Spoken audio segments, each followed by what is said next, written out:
Assalamualaikum warahmatullahi wabarakatuh. Halo, apa kabar Bapak dan Ibu guru hebat di seluruh Indonesia? Perkenalkan, nama saya Ibu Yulisanti dari SMPN Satap 1 Katingan Hilir, tepatnya di Kabupaten Katingan. Izinkan pada saat ini saya mau memaparkan aksi nyata saya modul 1.4. Pada saat ini juga perkenalkan fasilitator saya adalah Ibu Fatul Jana dan pengajar praktek saya adalah Ibu Gining Pustika Dewi. Bapak guru dan Ibu guru hebat seluruh Indonesia, adapun yang melatar belakangi dari aksi nyata saya ini yaitu murid tidak suka peraturan karena selama ini jika mereka melakukan pelanggaran maka akan mendapat hukuman dan cenderung akan mempermalukan dirinya sendiri. Kemudian adapun tujuan dari aksi nyata ini, satu, menciptakan murid yang merdeka dan disiplin diri yang kuat, kemudian menumbuhkan budaya positif di sekolah dengan meyakinkan nilai-nilai kebajikan universal. Tolak ukur kegiatan terbentuknya keyakinan kelas melalui kegiatan kesepakatan kelas yang dilakukan oleh wali kelas dan siswa. Kemudian siswa mampu menerapkan dan menjalankan keyakinan kelas yang telah dibuat dan nilai-nilai kebajikan. Langkah-langkah kegiatan saya yaitu satu, menghadap kepala sekolah untuk menjelaskan pentingnya penanaman budaya positif dan keyakinan kelas di sekolah, serta meminta izin untuk mendiseminasikan bersama rekan-rekan guru. Kemudian mengumpulkan rekan-rekan guru untuk melakukan diseminasi pemahaman materi budaya positif. Kemudian berkoordinasi dan berkolaborasi dengan wali kelas untuk membuat keyakinan kelas masing-masing. Kemudian memantau, merefleksikan, dan mengevaluasikan keyakinan kelas yang telah dibuat. Adapun dukungan yang sangat penting untuk saya, yang pertama dari kepala sekolah, kemudian dari rekan guru serta murid, agar tindakan yang telah saya susun dapat dilakukan secara lancar dan menyeluruh. Yang kedua, sarana prasarana yang mau saya butuhkan untuk menumbuhkan budaya positif di sekolah. Kemudian ketiga, orang tua dalam melakukan budaya positif di rumah. Bapak dan Ibu guru hebat, pada saat ini izinkan saya menyampaikan kegiatan saya dalam diseminasi kegiatan budaya positif di sekolah di SMPN Satap 1 Katingan Hilir. Selamat menyimak Bapak dan Ibu guru hebat. Bismillahirrahmanirrahim. Assalamualaikum warahmatullahi wabarakatuh. Selamat pagi, salam dan salam sejahtera untuk kita semua. Segala puji dan syukur tidak lupa kita panjatkan kehadiran Tuhan Yang Maha Esa, di mana hari ini kita bersama-sama untuk mendampingi Ibu Yulisanti STH MPD dalam pengibasan atau diseminasi budaya positif di sekolah, calon guru penggerak angkatan 7 SMP Negeri 1 Atap 1 Katingan Hilir, Provinsi Kalimantan Tengah, yang pada hari ini dilaksanakan pada tanggal 25 Januari tahun 2023.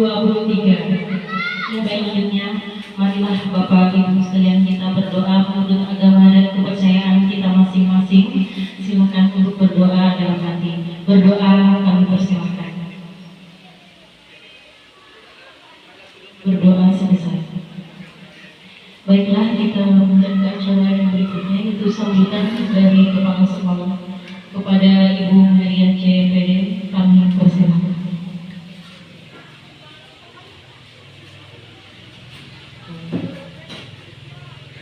Terima kasih untuk kesempatan yang diberikan kepada saya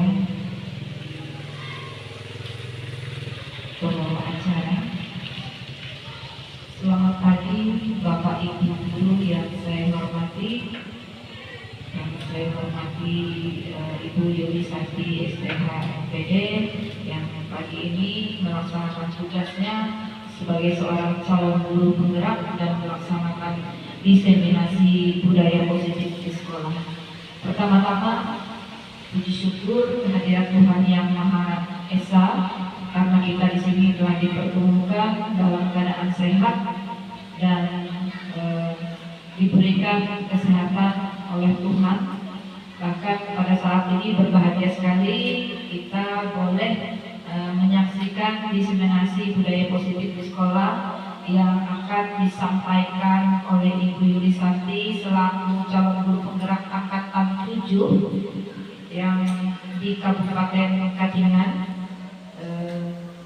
Saya selaku kepala sekolah seperti yang sudah saya sampaikan sebelumnya, setiap guru yang ingin mengikuti seleksi calon guru penggerak akan saya dukung 100% untuk kepentingan baik bagi guru yang bersangkutan, tetapi juga bagi kepentingan sekolah ini ke depannya, juga untuk rekan-rekan sesama guru. Karena selanjutnya kita sama-sama mendengarkan paparan materi atau diseminasi budaya positif dari Ibu Yulisanti STH MPD.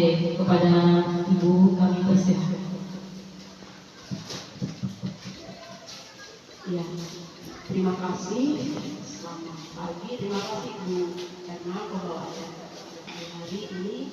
Kemudian saya ucapkan terima kasih banyak kepada kepala sekolah yang sudah memberikan sambutan dan membuka kegiatan acara untuk saya pada pagi hari ini dalam kegiatan diseminasi budaya positif di sekolah. Saya juga mengucapkan terima kasih banyak kepada semua rekan guru yang sudah hadir pada pagi hari ini, yang sudah menyediakan waktunya yang sangat berharga untuk bisa mengikuti kegiatan diseminasi ini.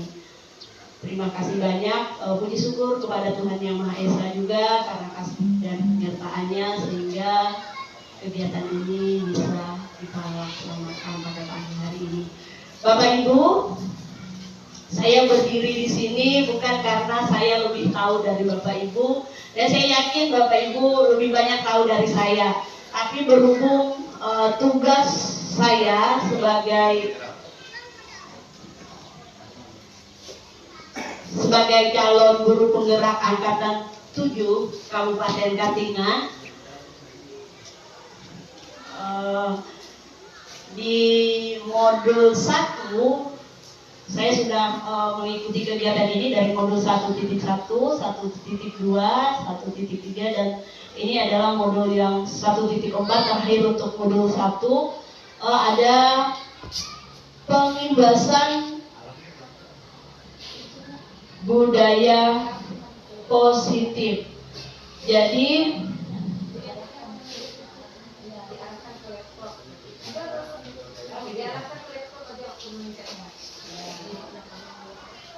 ya, terima kasih. Jadi hari ini saya mau menyampaikan tentang budaya positif. Bapak Ibu mungkin mendengar kata budaya positif itu bukan hal baru. Sebelumnya perkenalkan, nama saya Ibu Yulisanti. Saya mengajar di SMP Satap 1 Katingan Hilir. Jadi saya masih belajar banyak dari Bapak Ibu juga. Adapun agenda kegiatan kita pada pagi hari ini, Bapak Ibu, yang pertama tadi sudah kita lewati pembukaan, kemudian tujuan dari budaya positif di sekolah, kemudian pemahaman inti, eksplorasi konsep, kemudian terakhir nanti refleksi. Ya, saya baca apa sih tujuan budaya positif di sekolah. Bapak kita, Bapak Pendidikan dari Bapak Ki Hajar Dewantara mengingatkan bahwa tujuan pendidikan adalah menuntun segala kuadrat yang ada pada anak-anak agar mereka dapat mencapai keselamatan dan kebahagiaan yang setinggi-tingginya, baik sebagai manusia maupun sebagai anggota masyarakat. Jadi ini bukan sesuatu hal yang baru, Bapak Ibu pasti sudah tahu. Karena di Platform Merdeka Belajar juga kita sudah ini. Jadi tujuan pembelajaran kita itu berpusat pada murid, jadi bukan pada guru. Nah, tujuannya adalah membangun budaya positif di sekolah, adalah menumbuhkan karakter. Adapun karakter yang diharapkan menjadi manusia dan anggota masyarakat untuk mencapai keselamatan dan kebahagiaan, seperti tujuan pendidikan nasional kita. Adalah yang tercantum dalam profil pelajar Pancasila, yakni beriman, bertakwa kepada Tuhan Yang Maha Esa, berakhlak mulia, kreatif, gotong royong, berkebinekaan global, dan bernalar kritis serta mandiri. Jadi itu adalah tujuan dari budaya positif di sekolah. Nah, ini ada pertanyaan pemantik, maksudnya apa perbedaan hukuman dapat mendisiplinkan anak, kemudian pemberian hukuman dengan hal positif seperti membaca atau membersihkan halaman sekolah dapat meningkatkan disiplin anak, kemudian memberi penghargaan dapat meningkatkan motivasi belajar anak. Ini kalau kita sudah masuk ke apa itu hukuman atau disiplin gitu ya. Bapak Ibu mungkin ada pendapat apakah hukuman itu bisa mendisiplinkan anak atau bagaimana? Yang sering kita lakukan, kadang kita berpikir karena ini dari paradigma berpikir dari latar kita yang pernah zaman sebelumnya, zaman dulu lah istilahnya, bahwa pendidikan itu kadang anak dipaksa gitu, harus seperti ini dengan alasan supaya dia disiplin. Kemudian kedua, pemberian hukuman dengan hal yang positif seperti membaca atau membersihkan halaman sekolah dapat meningkatkan disiplin anak. Kalau Bapak Ibu setuju nggak itu?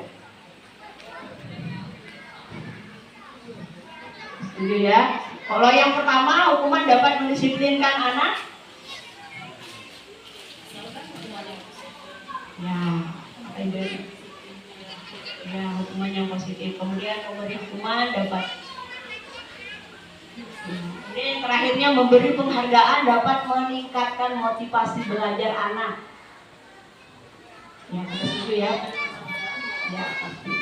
Terima kasih sudah membersihkan halaman, sudah membuang sampah, ada tempatnya itu suatu penghargaan kan? Ya. Nah, sekarang kita masuk ke topik dalam eksplorasi konsep yang mau kita sampaikan pada pagi hari ini. Yang pertama, disiplin positif dan nilai-nilai kebajikan universal, kemudian teori motivasi, hukuman dan penghargaan serta restitusi, kemudian yang ketiga keyakinan kelas, yang keempat kebutuhan dasar manusia dan dunia berkualitas, yang kelimanya restitusi dan 5 posisi kontrol, yang keenam restitusi segitiga, ya maksudnya segitiga restitusi. Next one. Ya, kita masuk ke disiplin positif dan nilai-nilai kebajikan universal. Nah, ini ada perubahan paradigma, maksudnya perubahan cara berpikir. Coba mungkin Bapak Ibu bisa membaca di situ. Coba kita lakukan, maksudnya kita ini kan dengan teman, ya praktekkan dengan teman dekat. Kita memiliki sesuatu hal yang sangat-sangat berharga yang perlu kita di situ sobeklah cari kertas kecil, tulis benda atau sesuatu yang sangat berharga untuk Anda, letakkan di salah satu tangan Anda dan genggam benda itu. Sesuatu tersebut dengan segala daya, buatlah sebuah kepalan. Nah, teman Anda akan mencoba dengan sekuat tenaga dengan berbagai cara untuk meminta Anda memberikan benda tersebut. Nah, bisa dengan cara bisa membujuk, mengancam, menghardik, merayu, menyuap, apa saja agar dia dapat membuka kepalan tangan Anda.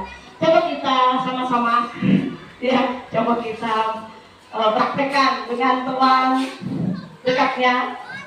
Ya, apa yang berharga taruh di sana. Terus bagaimana temannya ingin tahu, ingin membuka kepalan tangan kita dengan cara apa? Terserah dia. Mau dengan merayu, dengan apa gitu, mau nyuap, dengan membujuk atau apa. Ya, silakan Bapak Ibu.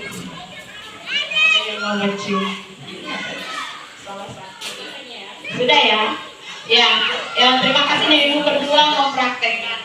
Sudah menuliskan sesuatu yang sangat berharga sekali. Ibu Ena nggak tahu ya? Nggak tahu ya Bu ya? Oke. Sekarang yang berharga itu bisa nggak Ibu Ena ini ya? Boleh aku tahu isinya?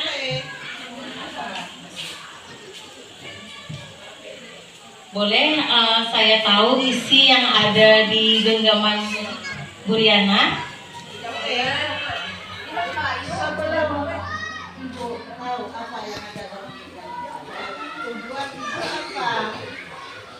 Tujuan saya mau tahu aja apa sih isi hati sebuah tulisan yang Ibu Riana tulis di sebuah kertas ini yang ada di genggaman Ibu.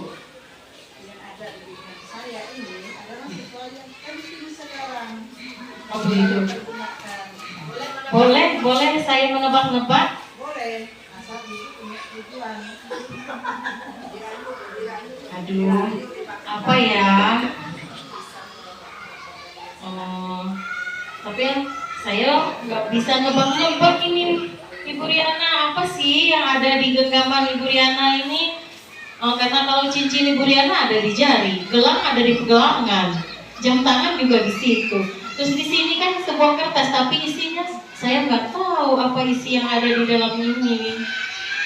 Boleh, kamu juga asal ibu supaya wadai. Aduh, boleh. Kalau wadai, boleh. Ada wadai di sini. Saya punya kue, enak sekali. Ini ada cabenya loh, tapi hati-hati ini pedas loh. Nanti tukeran ya. Ini Bu Riana ambil kuenya. Saya mau tahu apa yang ada di genggaman Bu Riana. Oke. Makasih. Isinya kopi. Oke, terima kasih untuk Ibu Diana dan Ibu Erna yang sudah dengan suka ini contohnya. Jadi kalau kita lihat tadi sesuatu yang berharga di tangan Ibu Diana, dia kasih tahu, tapi dengan apa tadi? Menyuap maksudnya dengan membujuk, dengan rayuan, akhirnya dia mau ngasih tahu. Padahal itu berharga sekali gitu. Itu kasus yang pertama. Ada lagi Bapak Ibu yang lain mungkin tadi ada yang juga nggak mau membuka tangannya, ngopal aja gitu. Ada nggak? Ada ya Pak Pupun tadi apa? Pak Pupun tadi katanya mau dibuka kalau dicium. Lebih ini Padi. Ya, mungkin ada Bapak Ibu juga yang mengopal gitu. Jadi apapun yang terjadi, pokoknya saya pegang erat. Artinya begini, dalam mendidik anak juga dalam ke posisi kontrol, sebenarnya yang mengontrol kita itu adalah diri kita sendiri, jadi bukan orang lain. Jadi Ibu Riana mau membuka karena ada bukan, ada ini. Jadi oke, ada timbal balik kayak gitu ya, jadi dikasih. Tapi ada juga orang yang tetap ada pendiriannya, pokoknya sampai nanti saya nggak mau. Jadi itu juga gambaran diri kita seperti anak murid kita, bahwa ada anak yang dengan rayuan atau bagaimana gurunya dia mau belajar dengan rajin, tapi ada anak yang tertutup gitu, pokoknya ya ini saya gitu. Nah sebenarnya, nah kita lihat di sini perubahan paradigma dari teori kontrol ini teori pilihan atau teori inklusi. Jadi sebenarnya ilusi guru mengontrol murid. Ya, kemudian kadang kita berpikir bahwa kita bisa mengontrol murid gitu ya. Sebenarnya kalau murid tadi menuntut rapat itu nggak bisa ya. Tapi dengan rayuan, dengan cara kita, dengan metode dan sebagainya kita bisa masuk ke ini mereka. Kemudian ilusi bahwa kritik membuat orang merasa bersalah dapat menguatkan karakter. Artinya gimana nih? Membuat orang merasa bersalah dapat menguatkan karakter. Jadi kadang orang mengkritik seseorang bisa jadi itu menumbuhkan karakter baik, tapi juga bisa menjatuhkan seseorang. Kemudian ilusi bahwa semua penguatan positif efektif dan bermanfaat. Jadi kemudian yang terakhirnya ilusi bahwa orang dewasa memiliki hak untuk memaksa. Ya misalnya ini yang sering kita ini dengan anak-anak, misalnya ayo kalau nggak kerjakan tugas dirayu, nggak ada. Atau saya dengan anak saya, ayo nak kalau kamu tak kerjakan ini pas. Nah itu yang sering kita ucapkan ke anak-anak kita.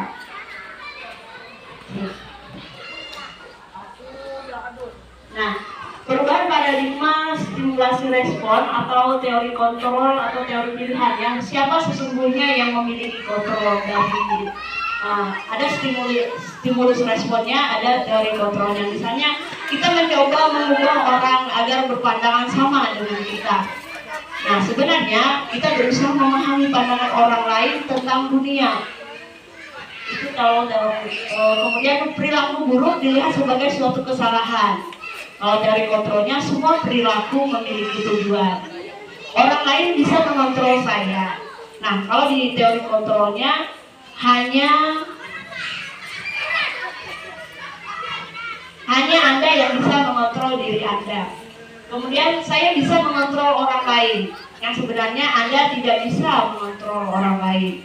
Kemudian pemaksaan ada pada saat bujukan, ya, bujukan gagal. Ya, kalau memaksakan bujukan gagal. Kemudian kolaborasi dan konsensus menciptakan pilihan-pilihan baru. Kemudian model berpikir menang kalah. Kalau di teori kontrol itu model berpikir menang-menang. Ya, jadi artinya ini stimulus respon yang sering kita gunakan. Kemudian teori kontrol yang sebenarnya di situ. Jadi sebenarnya orang tidak bisa mengontrol diri kita. Kitalah yang bisa mengontrol kita, gitu ya. Dari contoh tadi menggenggam tangan tadi, tapi dengan banyak hal respon, akhirnya kita gitu ya. Nah, ini disiplin positif dari teori kontrol tadi. Dimulai Anda tidak bisa mengontrol orang lain, hanya Anda yang bisa mengontrol. Jadi makna disiplinnya belajar kontrol diri dengan menggali potensi kita agar tercapai tujuan kita, yaitu yang inginkan berdasarkan nilai-nilai yang kita hargai. Kemudian semua perilaku itu tadi memiliki tujuan, itu kontrolnya. Ada teori motivasi, misalnya satu untuk menghindari hukuman, dua untuk mendapat imbalan, tadi tiga untuk menghargai diri sendiri. Kemudian ada nilai-nilai kebajikan universal yang di dalamnya. Nah, kemudian model berpikir menang-menang, ada kolaborasi dan konsensus menciptakan pilihan-pilihan baru. Di situ ada 5 posisi kontrolnya, yaitu hukum, membuat rasa bersalah, teman, pemantau, atau manajer. Nah ini nanti masuk ke segitiga restitusi dan terusnya ke bawah. Kemudian realitas kebutuhan kita berbeda. Kita berusaha memahami pandangan orang lain tentang dunia. Setiap orang memiliki gambaran yang berbeda. Nah nanti masuk ke kebutuhan dasar manusia.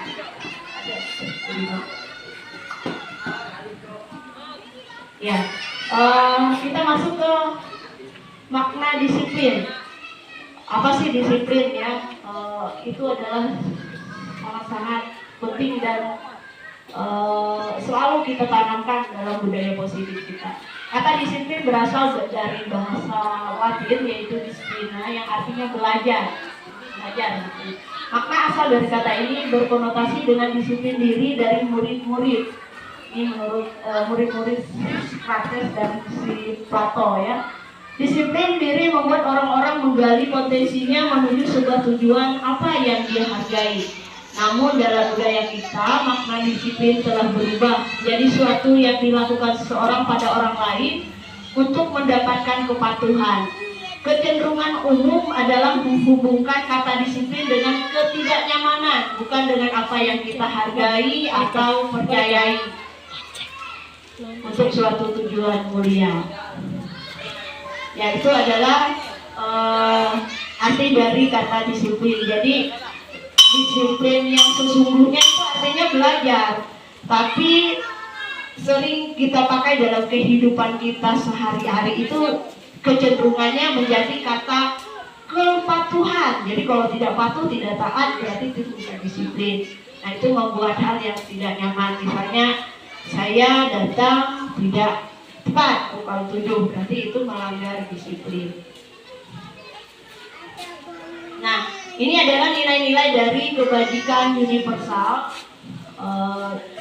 Yang pertama, setiap perilaku perbuatan memiliki tujuan, dari Dr. William. Kemudian dengan mengaitkan nilai-nilai kebajikan yang diyakini seseorang, maka motivasi intrinsik akan terbangun, sehingga menggerakkan motivasi dari dalam untuk mencapai tujuan mulia yang diinginkan. Kemudian nilai-nilai kebajikan yang ingin dicapai oleh setiap anak Indonesia kita kenal dengan profil Pancasila. Ini yang tujuannya. Nah, yang kita apa?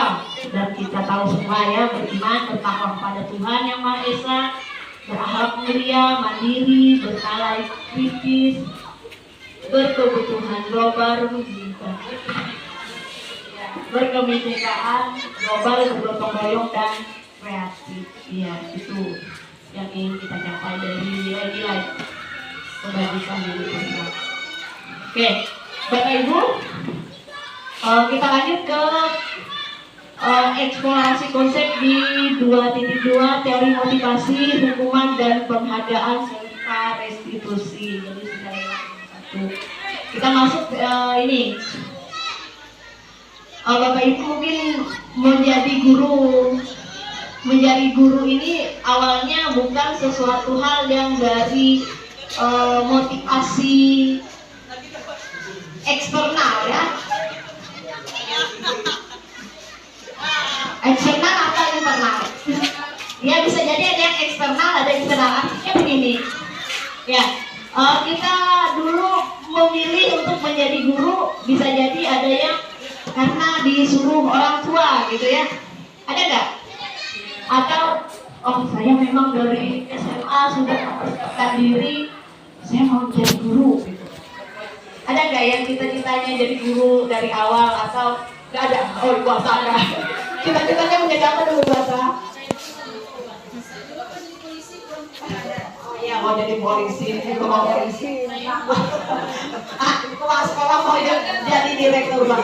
Jadi itu adalah motivasi internet, maksudnya bukan dari dalam diri kita sendiri. Ya, misalnya karena dipaksa kemudian, tapi dengan berjalannya waktu, enjoy ya jadi guru ya, menyenangkan ternyata menjadi guru ya. Ya, mungkin bapak ya, yang sudah masih ada mimpi-mimpi saya. Ya, waktu sudah ini ya. Nah, di sini untuk teori yang ya, oke.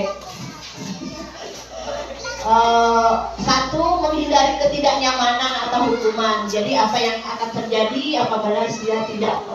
Nah, ini motivasi eksternal. Misalnya saya datang ke sekolah, anak-anak bukan karena ingin cepat datang karena mau belajar tujuannya. Saya datang ke sekolah karena saya takut dikasih denda misalnya atau sanksi.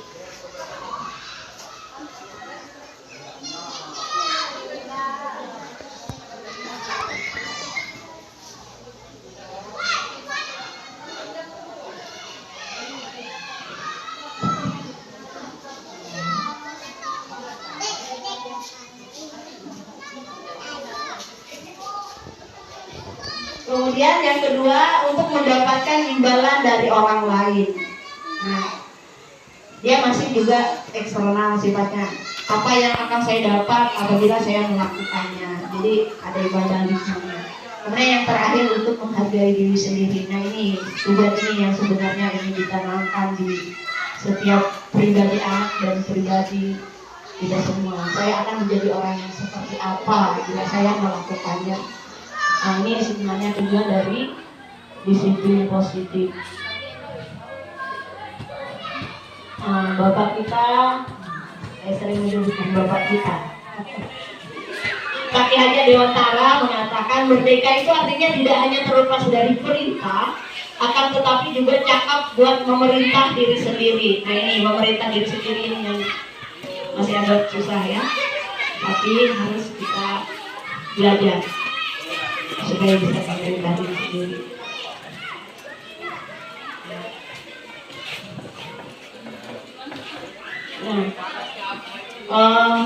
Kita lihat dihukum oleh penghargaan. Nah, ini bahwa penghargaan berlaku sama dengan hukuman, dalam arti meminta atau membujuk seseorang melakukan sesuatu untuk memenuhi suatu tujuan tertentu dari orang yang meminta atau membujuk. Dorongannya eksternal dan akan ada faktor ketergantungan. Beberapa dampak dari pemberian penghargaan ini menurut si Alihon ya. Yang pertama, penghargaan jangka pendek dan jangka panjang. Kemudian penghargaan menghukum, penghargaan mengurangi ketepatan, penghargaan tidak efektif, dan penghargaan merusak hubungan. Jadi ini adalah dihukum oleh penghargaan. Artinya kadang orang kalau nggak mendapatkan penghargaan, akhirnya dia kembali down atau dia kembali ke ini. Nah, dihukum oleh penghargaan artinya penghargaan menurunkan kualitas, penghargaan mematikan kreativitas, dan penghargaan mengurangi motivasi intrinsik. Ya, ini akibat dari penghargaan. Nah, bentuk program kebajikan apresiasi dan apresiasi atau pengakuan perlu diingat beberapa hal. Beri pengakuan secara khusus, ini untuk anak ya. Kemudian beri pengakuan secara pribadi, beri pengakuan kepada semua murid bergantian, beri pengakuan secara konsisten, fokus pada proses.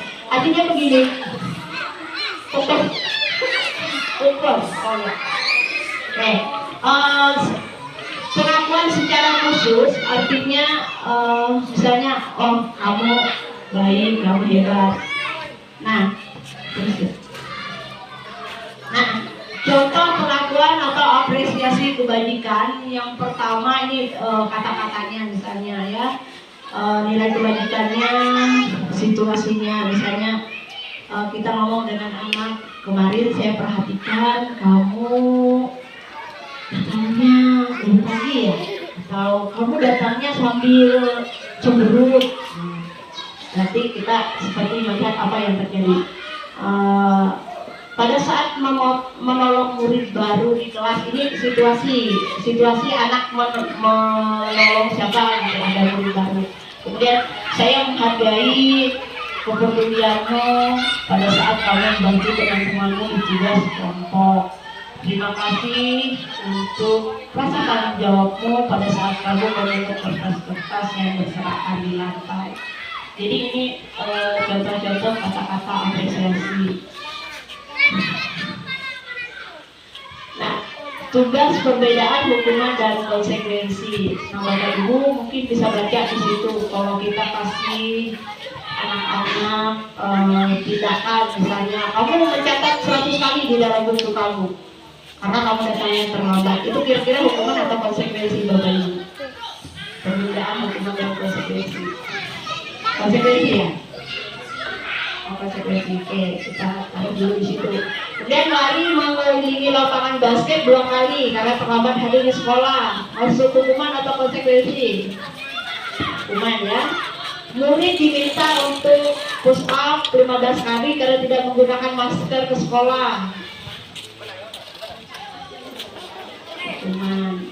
Kemudian menggantikan kertas tugas teman yang telah dicoret-coret.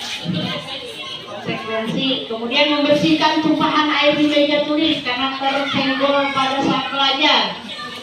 Konsekuensi, murid disuruh untuk tidak mengenakan sepatu seharian di sekolah karena tidak mengenakan sepatu hitam. Hukuman ya. Nanti kita lihat ada lari mengelilingi lapangan basket 2 kali karena terlambat 10 menit untuk pengajaran PJOK. Hukuman itu ya. Coba lihat di bawahnya, ya tuh. Jadi hukuman yang dicatat itu masuk hukuman, lari, konsekuensi. Jadi bedanya hukuman dengan konsekuensi nanti kita lihat bedanya di bawah. Oke, ini beda hukuman dengan konsekuensi ya. Membuat anak sakit ini fisik maupun hati untuk jangka waktu lama. Perbedaannya ya hukuman dengan itu hukuman. Anak membenci kedisiplinan, kemudian ada paksaan, mendorong anak menyakiti diri sendiri, kemudian konsep diri yang buruk. Anak belajar untuk menyembunyikan kesalahan karena dia takut dapat hukuman. Kemudian marah, merasa bersalah, dipermalukan, merasa tak dihargai. Nah, kalau konsekuensi itu sesuatu harus terjadi. Misalnya tadi kamu harus mengganti apa tadi yang kertas temanmu yang kamu tumpahin ya, itu konsekuensi. Kemudian membuat anak merasa tidak nyaman dalam jangka waktu pendek, jadi bukan waktu panjang. Kemudian anak menghargai disiplin, stimulus terdapat. Kemudian mendorong anak agar mudah menyesuaikan diri, konsep diri yang baik. Anak belajar untuk mematuhi peraturan. Kemudian yang terakhir, kehilangan hak, dibuat tidak nyaman, diasingkan untuk sementara. Jadi berbeda dengan hukuman, dia merasa bersalah, dipermalukan, merasa tak dihargai. Itu bedanya.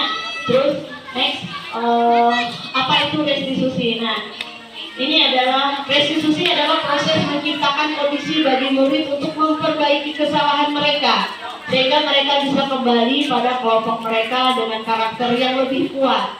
Restitusi juga merupakan proses kolaboratif yang mengajarkan murid untuk mencari solusi untuk masalah mereka dan membantu murid berpikir tentang orang seperti apa mereka ingin menjadi, tentang orang seperti apa yang mereka ingin menjadi atau tujuan mulia, dan bagaimana mereka harus memperlakukan orang lain. Ini menurut saya.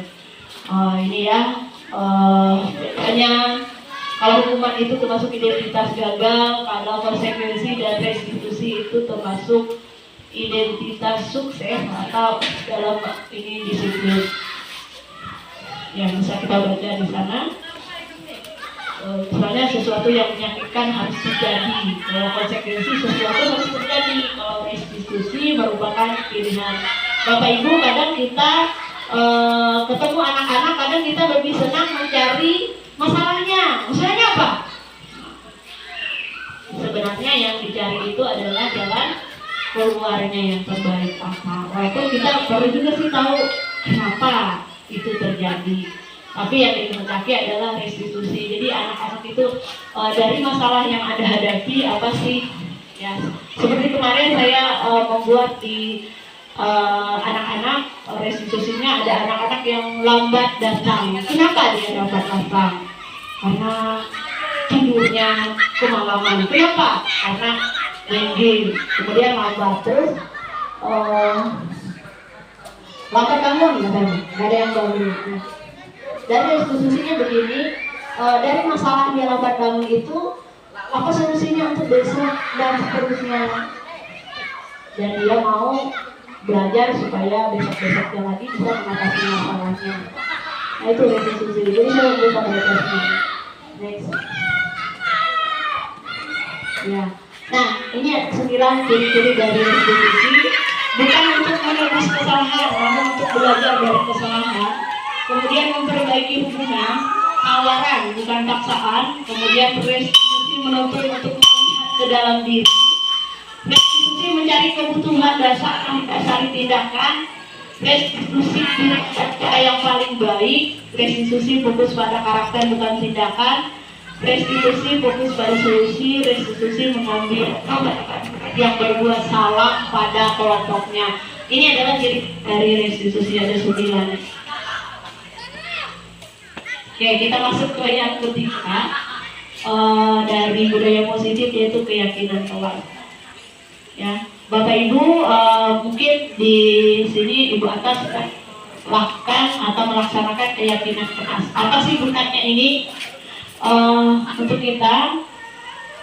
Jadi ada di situ mengapa tidak peraturan saja, mengapa harus keyakinan kelas? Beda enggak peraturan dengan keyakinan? Beda ya? Beda ya. Kalau peraturan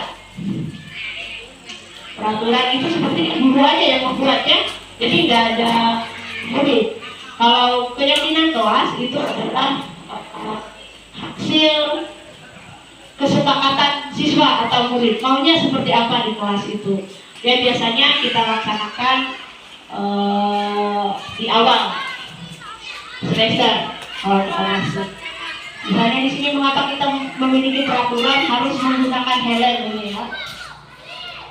Kalau mengendarai kendaraan roda dua, untuk apa?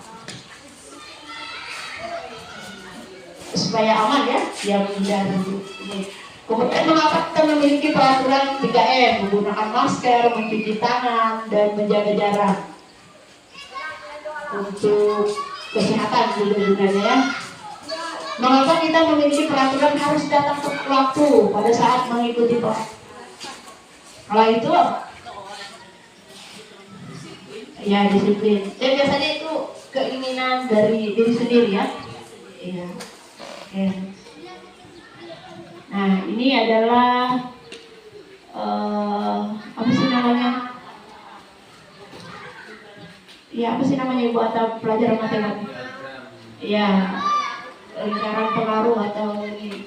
Jadi yang di dalam itu peraturan kelas yang paling kecil dulu ya, baru keyakinan kelas, kemudian di lingkungan positif, karena kalau semua kelas sudah punya keyakinan kelas, maka anak-anak sudah biasa dengan budaya positif akhirnya.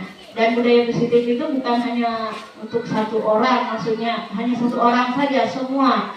Karena dia nggak bisa kalau hanya satu orang, harus semua. Jadi akhirnya menjadi kebiasaan di tempat kita, di sekolah kita menjadi budaya positif. Jadi siapapun guru, siswa, orang-orang yang ada di dalamnya juga. Nah, ini adalah kegiatan pendalaman keyakinan kelas. Ada yang terlihat, terdengar, berperilaku. Misalnya kami meyakini bahwa sangat penting untuk menghormati semua orang dan barang milik orang lain. Kemudian kalau bekerja, kami meyakini bahwa sangat penting untuk mengerjakan segala pekerjaan atau mengikuti kegiatan yang telah ditugaskan. Kemudian jadi untuk meyakini bahwa sangat penting untuk merasa diterima pada suatu kelompok dan saling peduli satu dengan yang lain. Jadi dalam menyusun keyakinan kelas itu prosesnya juga tidak sebentar. Jadi kita sama-sama dulu menginginkan dengan anak-anak kira-kira apa sih yang penting diinginkan di dalam ruangan kita supaya membuat kenyamanan dalam belajar gitu ya. Saya kira kita semua sudah tahu diterapkan di kelas masing-masing. Saya pikir next aja ya, misalnya contohnya itu keyakinan kelasnya selalu kembalikan buku ke tempatnya, nilai apa gitu kan. Oke, terus nih ada tanggung jawab keyakinan peraturannya, dilarang mengganggu orang lain, di situ menghormati orang lain, hadir di sekolah 15 menit sebelum pembelajaran dimulai, menghormati orang lain, berkomitmen, dilarang melakukan kekerasan untuk keselamatan dan menghormati orang lain, dilarang menggunakan narkoba,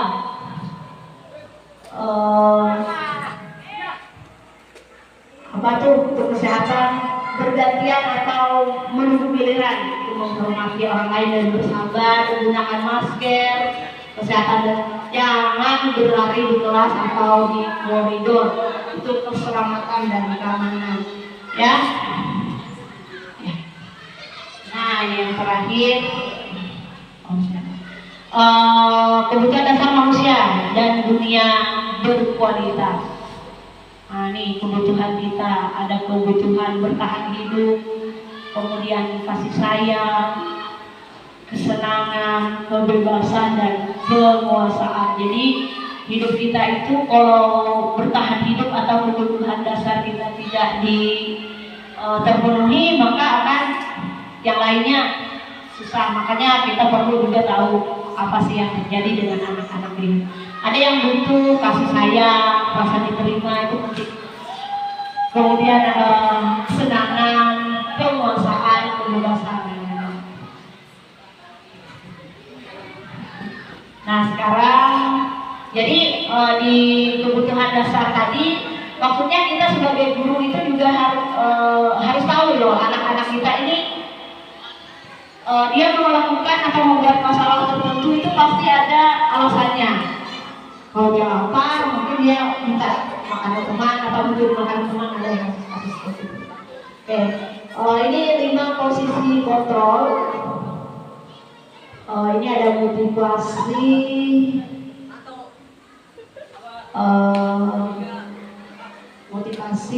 identitas gagal, kontrol dari luar, identitas berhasil, identitas sukses.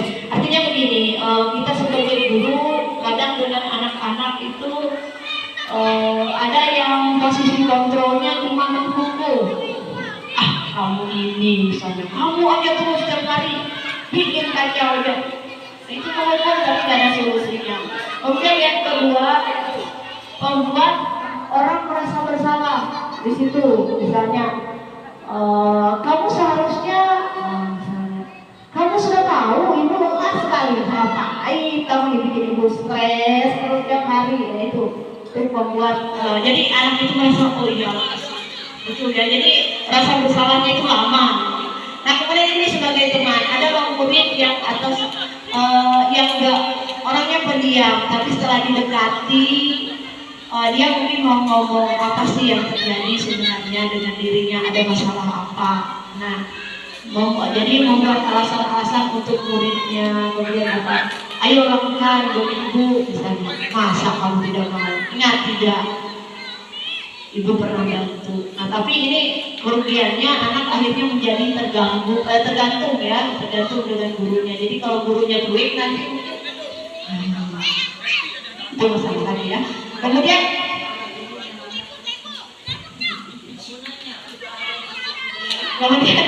memantau ya di posisi kontrol gurunya, menghitung dan menghukum. Kemudian apa peraturannya, menyesuaikan diri bila diawasi. Nah jadi pengontrol kita sebenarnya guru itu posisi yang sudah keempat ya, dan yang terakhir itu posisi guru sebagai manajer, ini paling tinggi ya. Jadi kalau dia sudah sebagai manajer berarti penghukum, pembuat masalah dan sebagainya sudah lewat dan dia sudah sebagai manajer. Kita semua sudah sebagai manajer semua. Jadi artinya posisi kita paling tinggi, kita bisa dengan pertanyaan-pertanyaan apa yang kita yakini, apa yang bisa kita kerjakan untuk memperbaiki masalah ini, itu pertanyaan. Kemudian menguatkan pribadi anak. Kemudian murid meletakkan diri sebagai individu yang positif dalam dunia berkualitas. Dan bagaimana cara yang bisa memperbaiki keadaan? Itu 5 posisi kontrol guru ya. Kita semua posisinya guru manajer belum ya? Ya. Ternyata kemarin saya di sini saya condong karena saya kalau posisi guru sebagai teman itu akhirnya siswa itu ketergantungan. Kalau kita ini dia tidak berkembang. Nah, pemantau ya sudah. Mungkin masuk manajer sih, walaupun belum maksimal.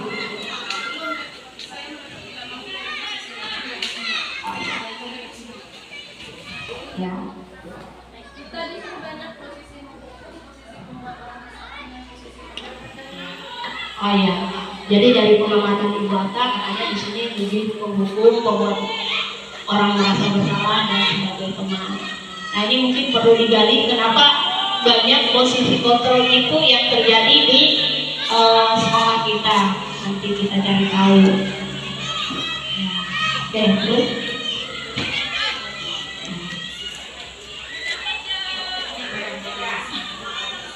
Nah, ini tugas.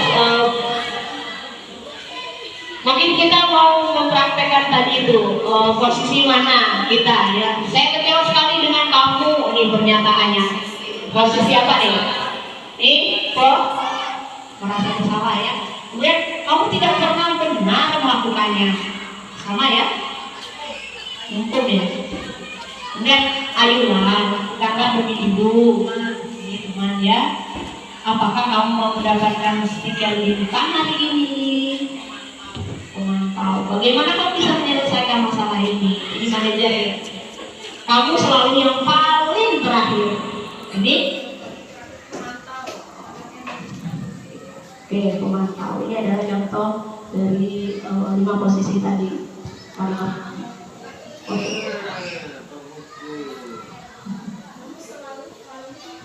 Terakhir, penghukum, membuat orang bersalah, kamu tidak pernah benar menghukum orang. Oke, next. Nah, mungkin kita tahu di mana posisi kita. Saya juga belum sih. Ini bergerak antara peraturan pemantau atau konsekuensi atau hadiah, kemudian nilai-nilai manajer yang memperbaiki. Ini yang dikatakan oleh Ibu Atta. Mungkin kita kembali ke diri kita masing-masing di posisi mana saya. Kalau kamu tidak titik-titik, saya akan keluar. Saya tidak mau mengajar. Apa yang kamu yakini? Bagaimana memperbaiki masalah ini? Memperbaiki di manajer dan pemantau. Nah, ini sertifikat restitusi yang terakhir kalau misalnya. Nah nih, kamu tentu punya alasan mengapa melakukan itu. Ini biasanya pertanyaan kita kepada anak. Oh iya. Kalau dia ada masalah ya ditanya dulu.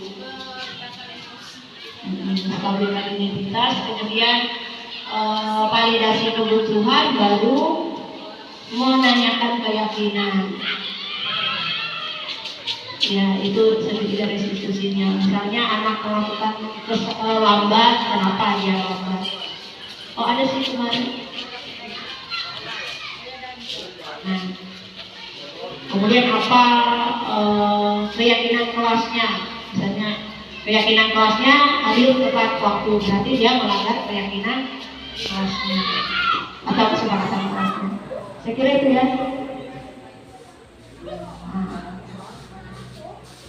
Untuk membuat anak yang merasa gagal karena perbuatan salah menjadi positif terhadap diri. Ini disebut dengan menstabilkan diri. Guru berkata, berbuat salah itu hal yang manusiawi.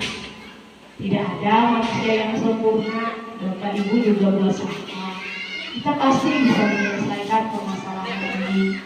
Bapak Ibu tidak tertarik untuk mencari tahu siapa yang benar dan siapa yang salah.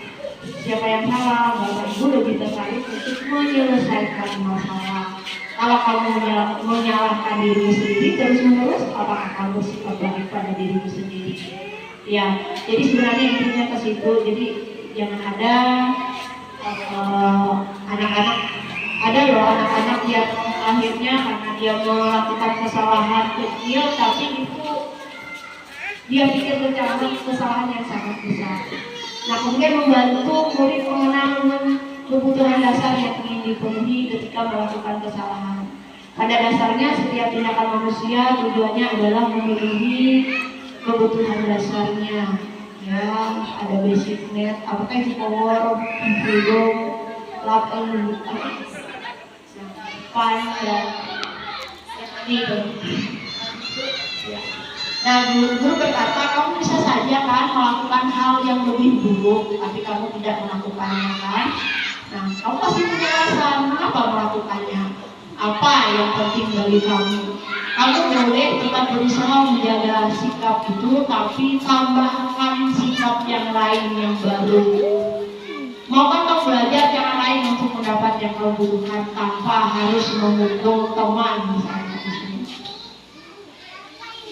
Nah, ini baru yang terakhirnya dari diskusi itu menanyakan keyakinan. Apa yang nilai kita percaya di kelas atau sekolah kita. Kemudian nilai-nilai universal apa yang telah kita sepakati. Kelas yang ideal itu seperti apa sih? Kamu ingin jadi anak seperti apa? Apa yang kamu rasakan ketika kamu melakukan itu? Kamu menjadi orang yang seperti apa? Nah, ini yang bagian dari diskusinya yang terakhir ya.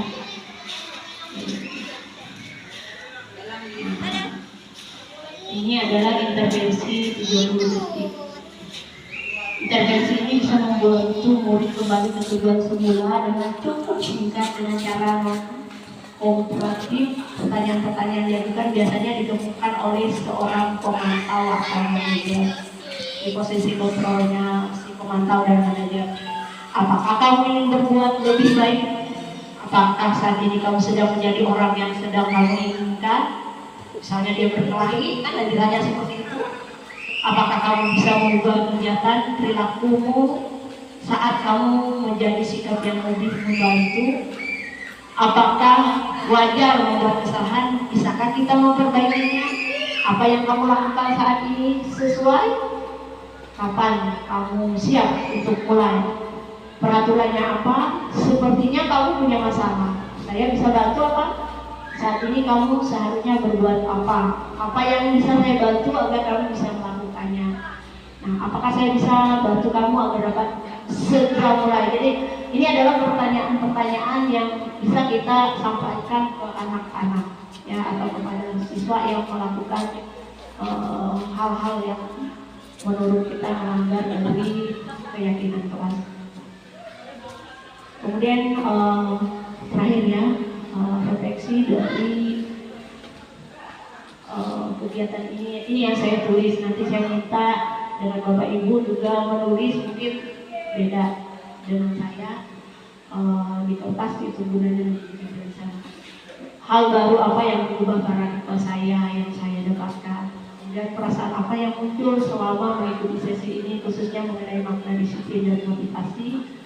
Peran Among seperti apakah yang saya lakukan selama mengikuti modul ini? Saya akan menjadi Among yang seperti apakah setelah mengikuti modul ini? Saya mohon Bapak Ibu memberikan refleksi terhadap materi kita pada pagi hari ini. Saya minta ada 2.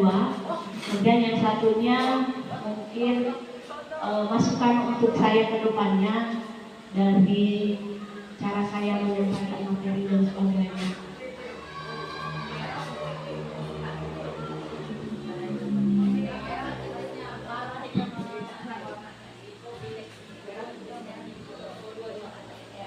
Ya, satunya refleksi terhadap materi kita pada pagi hari ini.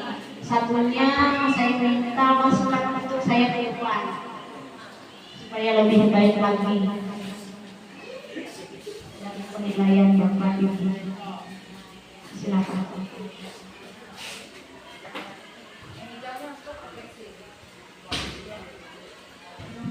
Tidak untuk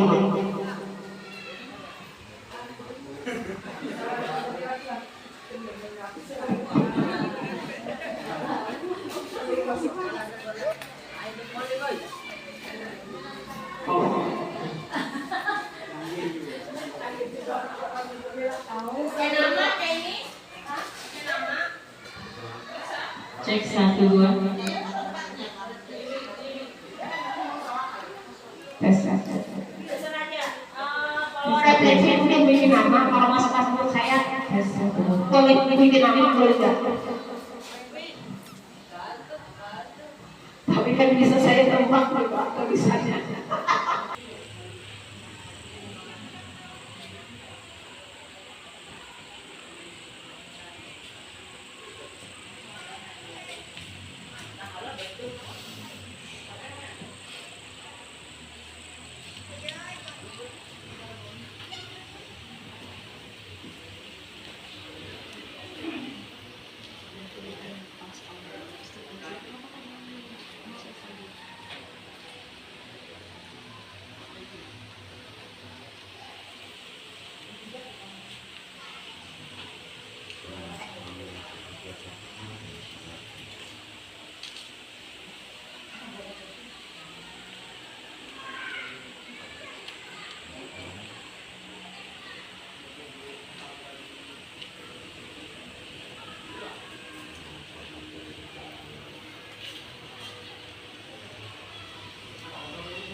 Ya, Bapak Ibu, kalau sudah, saya mohon turun tangan. Sebelum disampaikan dibaca dulu mungkin. Ya. Oke, saya minta tolong dulu Ibu Asa, mungkin dibacakan.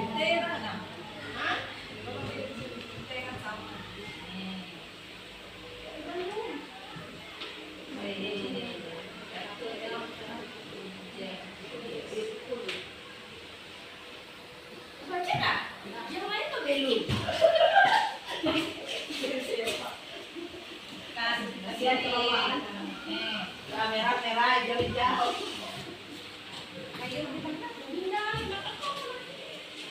Merahnya nggak berapa anak ini.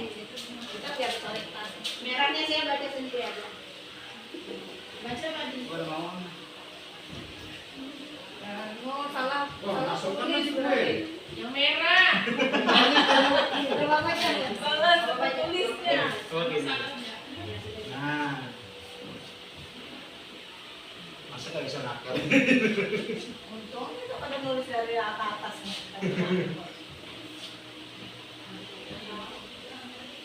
Mimpin deh. Ya.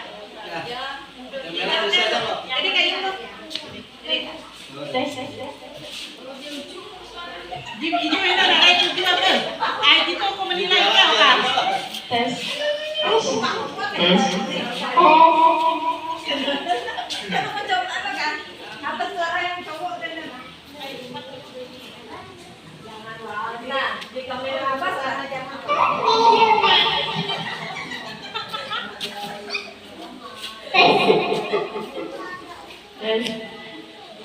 Tes. Yang alami itu bagus. Yang alami itu dia yang paling kayak.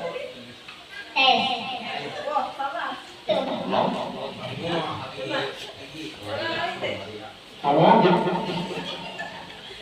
aku tahu kok tes sendiri coba deh. Coba di sini. Ayo. Tes. Paksa dikit.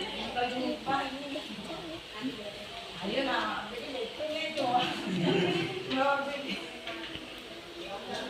Ambil foto video nah dibikin di.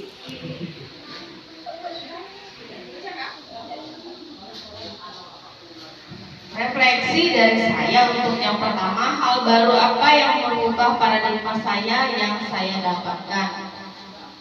Hal baru yang merubah paradigma saya adalah bahwa murid memiliki hak untuk menentukan pilihan dalam menentukan konsekuensi sebuah tindakan yang sudah dilakukan. Berarti mereka kita beri pilihan yang mana mereka sendiri yang membuat peraturannya, mereka sendiri juga yang membuat konsekuensinya. Jadi memang suara dari murid itu sendiri. Jadi bukan aturan yang kita buat sendiri, akan tetapi kesepakatan dari murid itu sendiri. Kemudian yang kedua, perasaan apa yang muncul selama mengikuti sesi ini, khususnya mengenai makna disiplin dan motivasi intrinsik. Perasaan yang muncul adalah tertarik dan antusias untuk mencoba mempelajari lebih dalam lagi tentang budaya positif ini. Kemudian yang ketiga, peran Among seperti apakah yang saya telah lakukan selama mengikuti modul ini. Saya sendiri menilai diri saya itu lebih banyak seputar 3. Yang pertama, posisi penghukum. Kemudian yang kedua, posisi pembawa rasa bersalah. Dan yang ketiga, posisi menempatkan diri sebagai teman. Itu yang lebih sering saya menilai diri saya sendiri, sering saya lakukan. Tetapi untuk yang keempatnya, saya akan menjadi Among yang seperti apakah setelah mengikuti modul ini.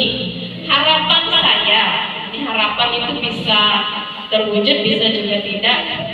Harapan saya mungkin untuk saat ini menjadi posisi pemantau dulu. Kalau untuk manajer masih harus lebih belajar lagi. Terima kasih. Terima kasih Ibu Yolanta.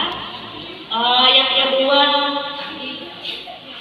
kami silakan Pak Adi.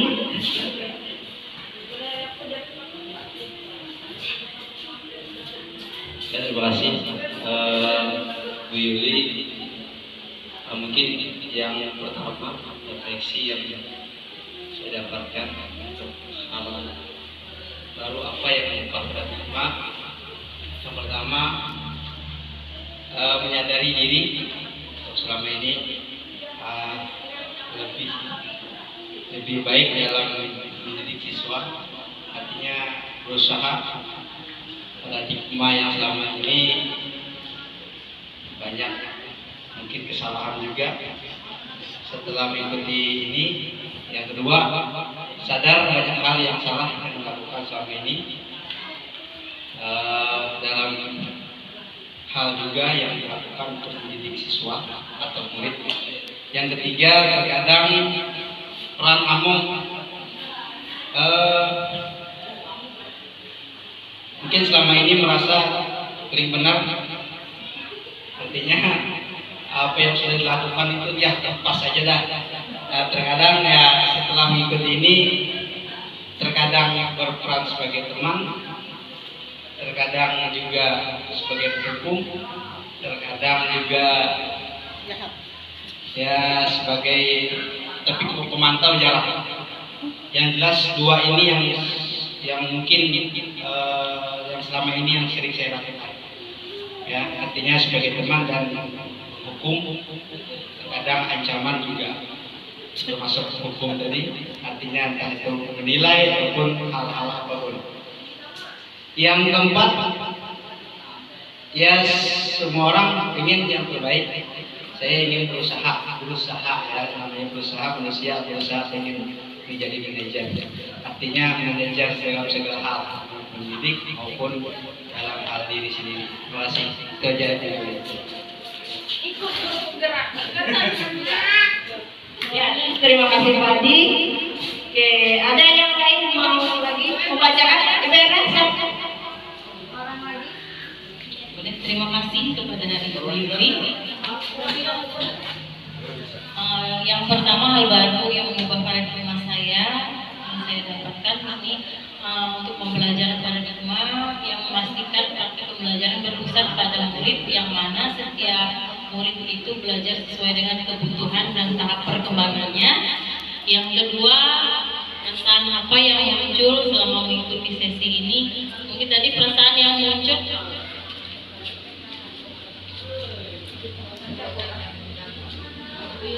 mempelajari, lebih antusias mempelajari hal-hal yang positif untuk menguatkan nilai dan peran agar lebih bersemangat.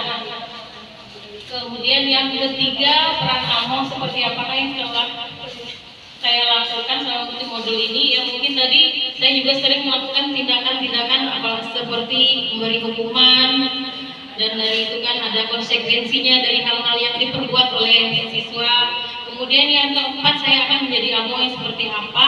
Nah, di sini juga saya berharap kepada semua siswa, ya, kepada siswa atau murid itu mereka bisa mematuhi aturan-aturan yang ada agar aturan itu sebagai pedoman bagi murid-murid, ya. Dan saya berharap juga mereka bisa apa yang menjadi harapan dan cita-cita mereka ya.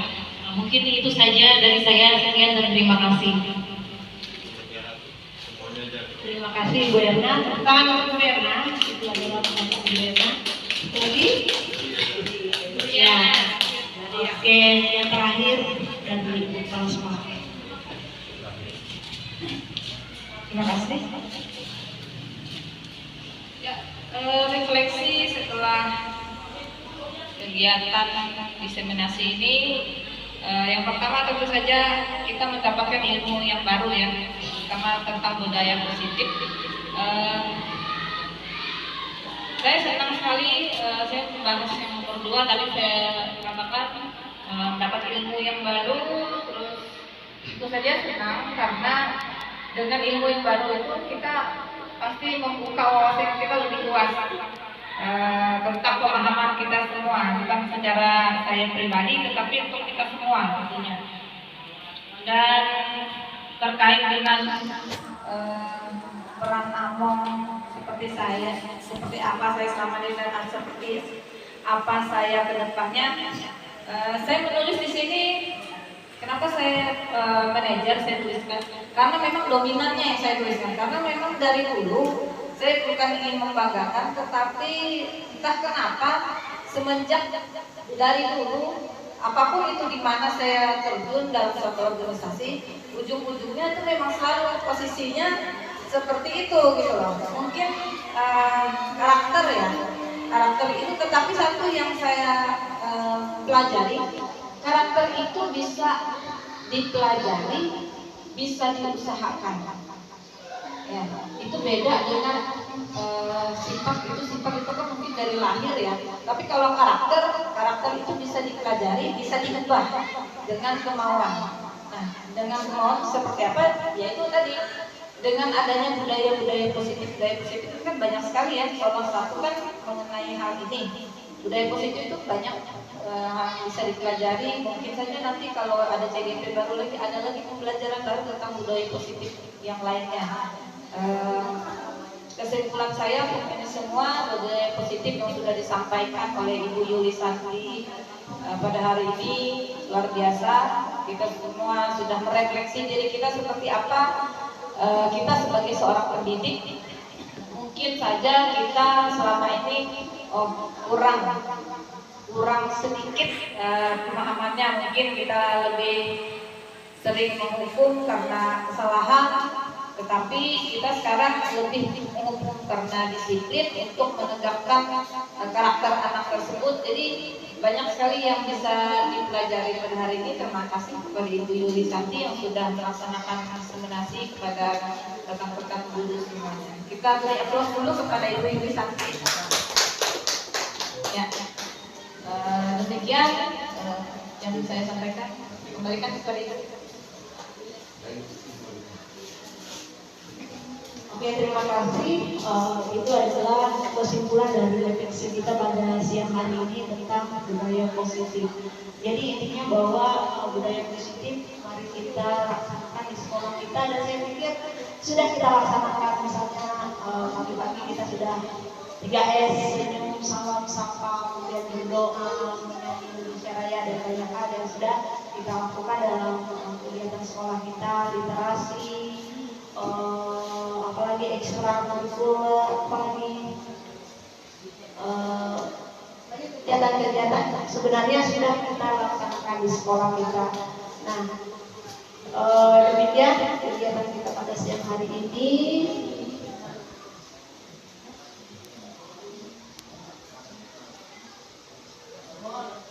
Ya,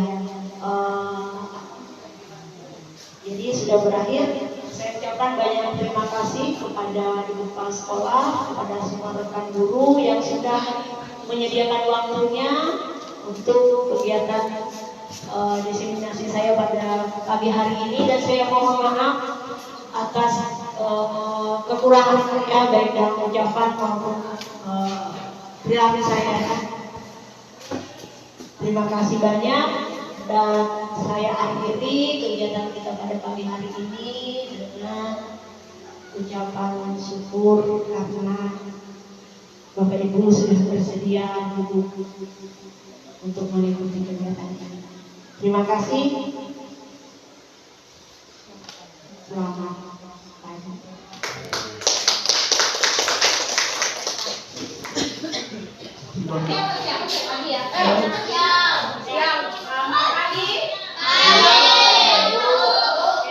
Kalau Ibu minta waktu, kita ada di sini mau membuat keyakinan kelas kita supaya apa? Supaya di dalam ruangan kita ada peraturan-peraturan yang bukan hanya dari dulu, tetapi dari kesepakatan ya. Ini saya bagikan ini ya. Nanti ditulis ya, nanti saya bacakan. Kalau misalkan bagi ke sana, Pak, ini kamu tolong nanti balikin sisanya untuk Ibu. Lagi lah. Kalau ditulis jangan bagi di laminatnya itu lah. Bapak anak itu. Kayak gari-gari. Sini malah, ini sini. Kasih kita lagi semua gitu. Itu.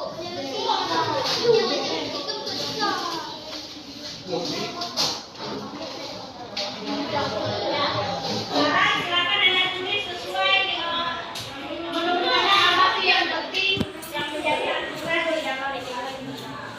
Oke.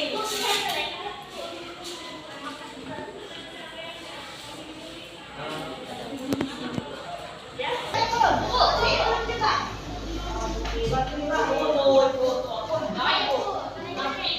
Dari sana yang banyak.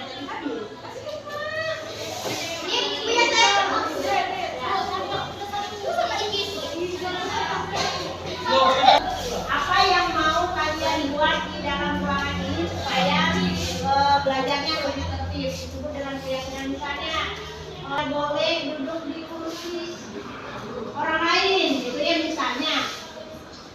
Misalnya ya. Jadi nggak setiap hari gonta-ganti kursi. Bisa nulisnya? Ya. Kalau silakan. Dilekit-lekit nih. Kita pakai ini.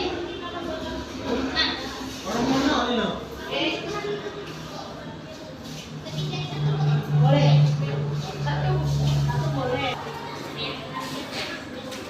Mana sudah lah. Boleh dari sana.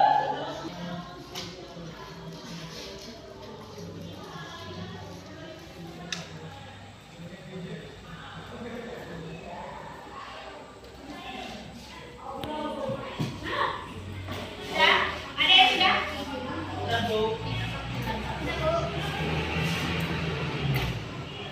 Ya, yang sudah boleh ditempel di sini ya. Bu, namanya ditulis nggak, Bu? Hah? Namanya? Ya, boleh. Nanti kita kelompokkan ya.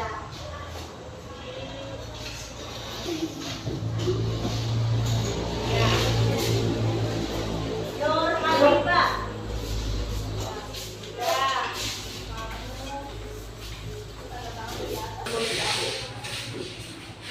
Pelan-pelan ya.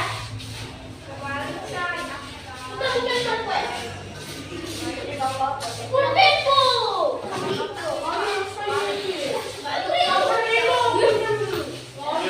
ada.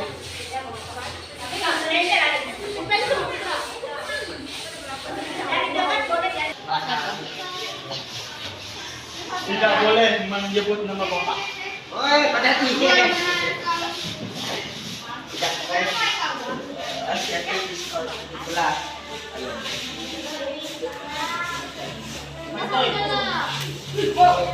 Bisa lagi nih.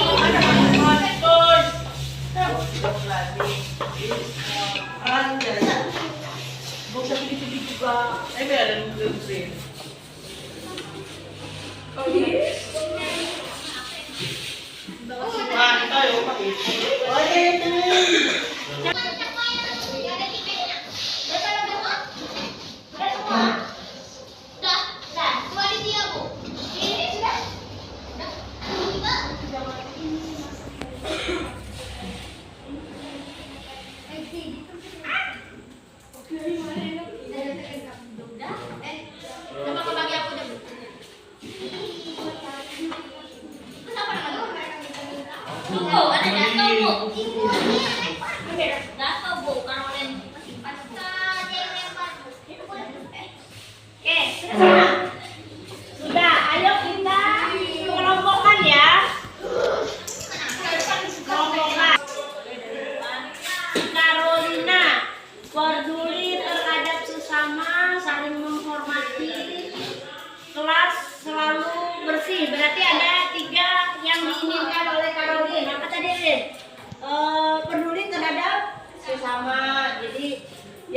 kemudian saling menghormati dan menghargai.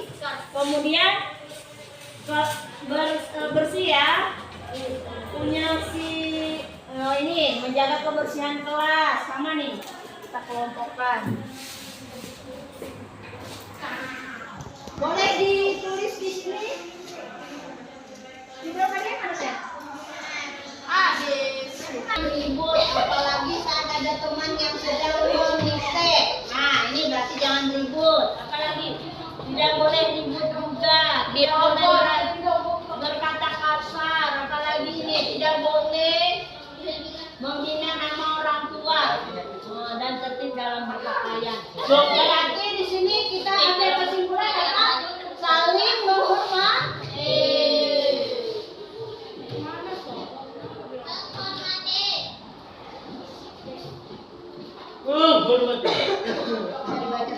Yang kedua apa? Jangan membuang sampah sembarangan. Jangan menghina bapak. Tidak menyebut nama orang tua itu saling menghormati loh. Tidak boleh tertib berarti adil tepat waktu. Tidak boleh mentaati peraturan. Di sini apa disiplin ya? Ya, di situ disiplin masuk menjaga kebersihan, pakai pakaian rapi sesuai harinya, pakai sepatu bersih, gitu ya. Apa lagi? Bertanggung jawab.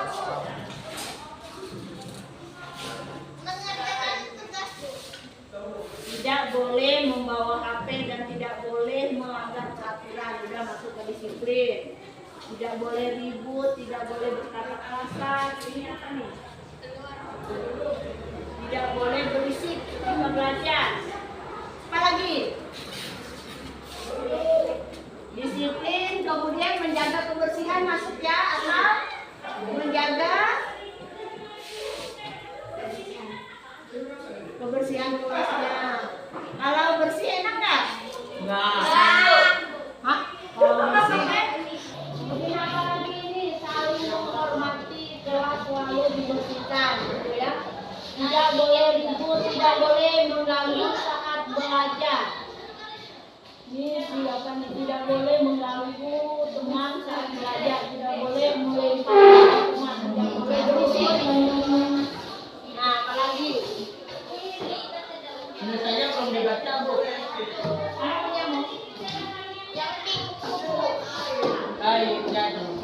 Aturan yang penting tidak boleh membuang sampah. Ya itu maksudnya. Nggak ada yang bau badan kalau bersih bajunya. Nah tuh ada yang lempar-lempar tadi. Ini dulu Bu. Saya.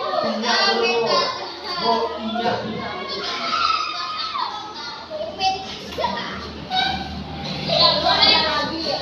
Tidak boleh sembarangan tapi jangan.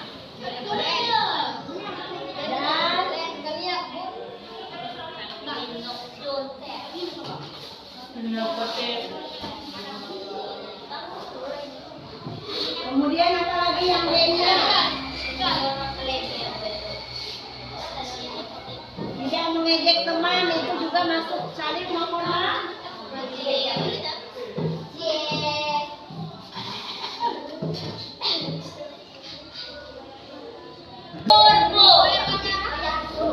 Pokoknya kalau ada peraturan, kalau dilanggar berarti dia melanggar kesepakatan yang sudah dibuat.